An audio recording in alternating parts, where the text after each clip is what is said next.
I sometimes need a kick in the butt to get moving. Like certain important people in my life. I don't want to say my wife because if she ever listens to this, but like she could say something 10 times and it's super valid and super important, and I just don't get it. There's back to this old theory that you need to hear things so and so often. We say 7 times in the US to hear it once. So constant repetition is a thing, and that's the same with drills, right? For take basketball, same thing. So you want somebody as a coach who can do that for one. The other thing is, yeah, sometimes they probably have to push you a little harder and not always be super friendly, because what a good coach does is they get you out of your comfort zone.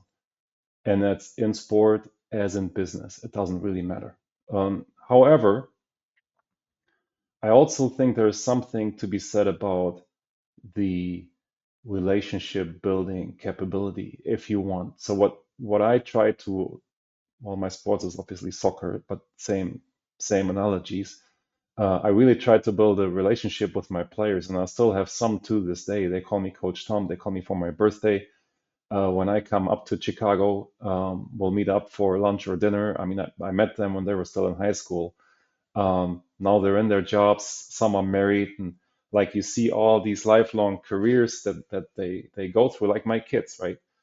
Um, and they still talk to me. They stay in touch. They send me stuff on Instagram that they are doing and they like. And um, I don't know. It's just cool. I like that. So always being the hard beep is in my mind not the perfect thing to do.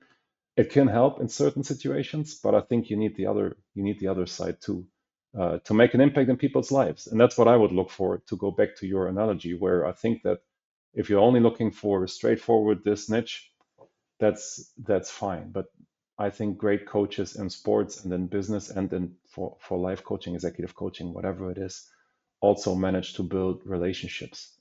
First and foremost, to take this a whole step back, I'd say that a great coach in whatever capacity um, is authentic for one.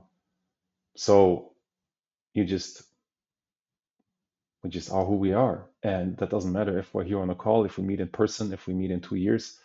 I would hope that Nancy can confirm that from our relationship so far, that doesn't change a lot. It's just how it is. You are authentic. And then the other thing I want to say goes back to something we've discussed early on. I think it might have been in our first call, the concept of be, do, have, right? Where I think you would lay very much on the being side. So you are who you are as a coach, and you bring that out of the world. Now that means that certain clients, potential clients, um, will connect with me, and others probably won't. And then it's just okay. I'll send you a couple more good implementers that will coach you through this EOS program, that might be a better fit for you than I am. So it's the personal aspect. The other aspect is obviously that there is, well, while EOS is industry agnostic and it works for every kind of industry in the market it works in, it doesn't really matter what industry it is. Um,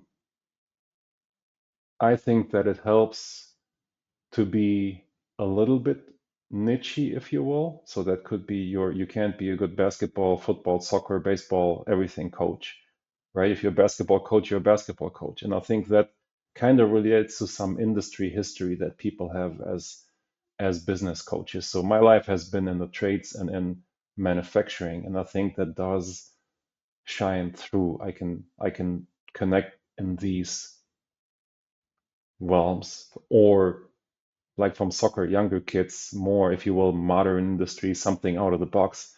I have an affinity for that too. Um, and that just helps to connect, and it helps to build trust.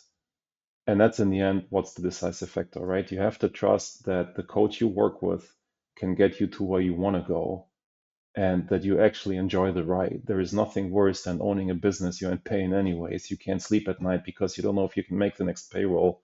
And then you hire yourself someone as a coach to get you out of this, who just drags you through the mud every day, and doesn't have a polite word for you on the journey. I don't know. That's not my vibe. Other people might like that, and it might work for them. It certainly doesn't work for me.